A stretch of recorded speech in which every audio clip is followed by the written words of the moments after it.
groupe La France Insoumise. Monsieur le Premier ministre, vous avez décidé la prolongation du confinement pour 15 jours, dont acte.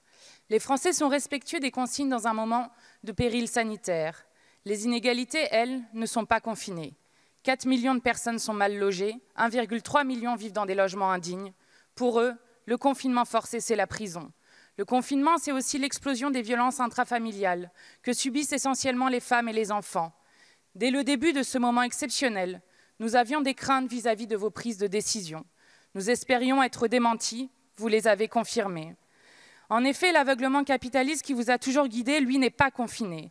Après nous avoir refusé le rétablissement fût-ce temporaire de l'impôt de solidarité sur la fortune, voilà votre ministre des Comptes publics en train de faire la manche et de réinventer les impôts sous forme de cagnotte en ligne.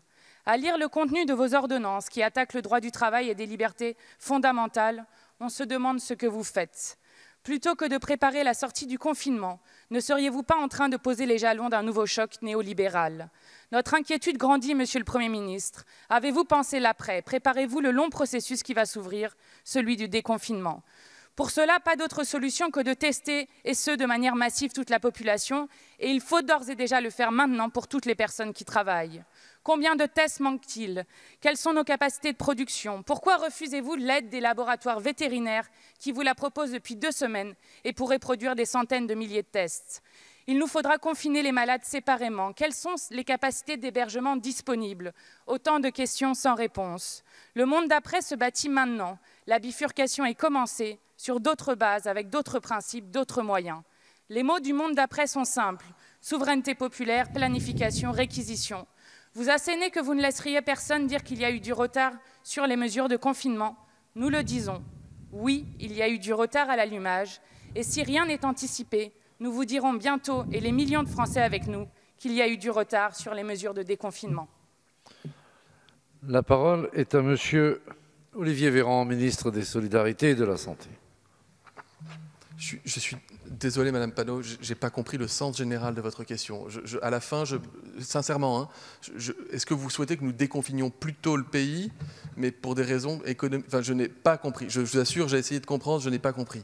Je vais peut-être vous répondre sur une partie de la question que j'ai compris. Vous parliez des publics les plus fragiles. C'est une question qui me touche comme ministre des Solidarités et de la Santé, et qui touche notre majorité, le gouvernement et l'ensemble des Français. Et vous me donnez peut-être l'occasion de préciser un certain nombre de dispositions qui ont été prises.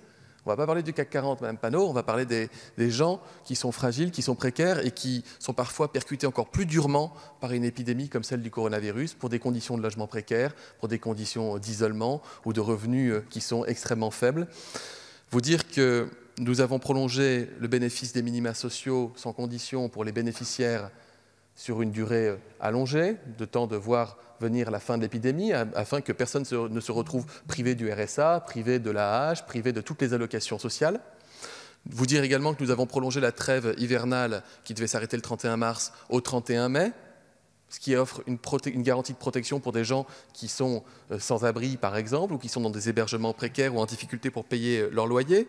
Vous dire également que nous travaillons avec Julien Denormandie d'arrache-pied à toutes les solutions qui permettent d'augmenter les hébergements d'urgence destinés aux publics précaires, précarisés, qui sont dans la rue, qu'ils soient SDF, qu'ils soient migrants, ou qu'il n'ait tout simplement pas de domicile décent pour pouvoir vivre et passer cette crise dans des conditions décentes et dignes. Vous dire que je travaille et que nous travaillons en lien avec l'ensemble des ONG, la Croix-Rouge, Médecins du Monde, Médecins sans frontières, et des associations qui viennent en aide aux publics fragiles, aux personnes isolées, qui font preuve d'une innovation dans la solidarité dont personne ne doutait, mais qui se révèle en plus redoutablement efficace dans la période, et que les services de l'État les remercient et sont à leur côté pour mener avec elles ce combat qui, je le dis, n'a rien de politique, qui a tout d'humain.